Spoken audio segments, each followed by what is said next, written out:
अस्सलाम वालेकुम। तुम बहुत मजबूर हाँ। यह मेरा एक्सरे है जनाब। मैनू 9 साल 7 साल हो गए ने मेरे एक्सीडेंट होए ते मेरे बहुत तकलीफ है। मैं कला कमान वाला था। एक छोटा बच्चा है मेरा 9 साल का, होर कोई है नहीं कमान वाला मेरा। ते मैं बड़ा मजबूर होया है ते हुण बहुत ही ज़्यादा मेरी तकलीफ हैगी है ते मैं डॉक्टर ते भी नहीं जा सकता। पता नहीं किवें कर करा के गया था ते उन्होंने कहा फौरन हार्ट कटवाओ ते तुहाडा नहीं ते सारे लत्त वड्डी जाएगी ते सारा अंदर रेशा बन जाएगा ते हड्डी साड़ी तुहाडी खराब हो चुकी है बिल्कुल। 80,000 रुपया डॉक्टर मंगते पे ने। यह मेरा घर है, देख लवो।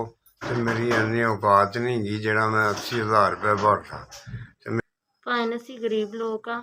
ਇਹ ਛੋਟਾ ਜਿਹਾ ਮੇਰਾ ਬੱਚਾ ਹੈ। ਮੈਂ ਖੁਦ ਮਿਹਨਤ ਮਜ਼ਦੂਰੀਆਂ ਕਰਕੇ ਤੇ ਵਕਤ ਪਾਸ ਕਰ ਰਹੀ ਹਾਂ। ਮੇਰਾ ਇਹੀ ਕਮਾਉਣ ਵਾਲਾ ਸੀ। 7 ਸਾਲ ਹੋ ਗਏ ਨੇ, ਬਹੁਤ ਅਜ਼ੀਅਤ ਦੀ ਜ਼ਿੰਦਗੀ ਨਿਕਲ ਰਹੀ ਸਾਡੀ। ਘਰ ਦੇ ਹਾਲਾਤ ਮੇਰੇ ਦੇਖ ਰਹੇ ਹੋ ਤੁਸੀਂ।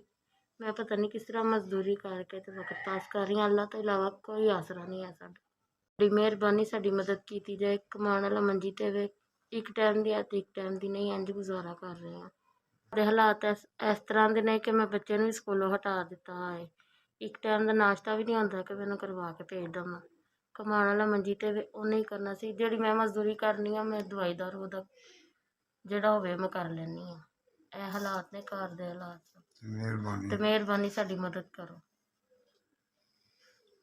बहुत बहुत मेहरबानी है। अस्सलाम वालेकुम। SBS ਤੁਹਾਡੀ ਬੜੀ ਮਿਹਰਬਾਨੀ, ਤੁਸੀਂ ਸਾਡੀ ਮਦਦ ਇਮਦਾਦ ਕੀਤੀ ਹੈ।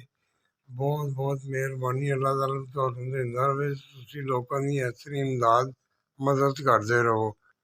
SMS ਸਾਹਿਬ, ਅਸੀਂ ਤੁਹਾਡੇ ਲਈ ਬੜੀਆਂ ਦੁਆਵਾਂ ਕਰਨੇ। ਤੁਹਾਡਾ 5,000 ਰੁਪਇਆ ਸਾਨੂੰ ਮਿਲਿਆ, ਇਸ ਟਾਈਮ ਸਾਡੇ ਲਈ ਬਹੁਤ ਵੱਡਾ ਹੈ।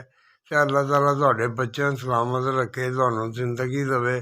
ਤੁਸੀਂ ਲੋਕਾਂ ਦੀ ਇਸ ਤਰ੍ਹਾਂ ਇਮਦਾਦ ਕਰਦੇ।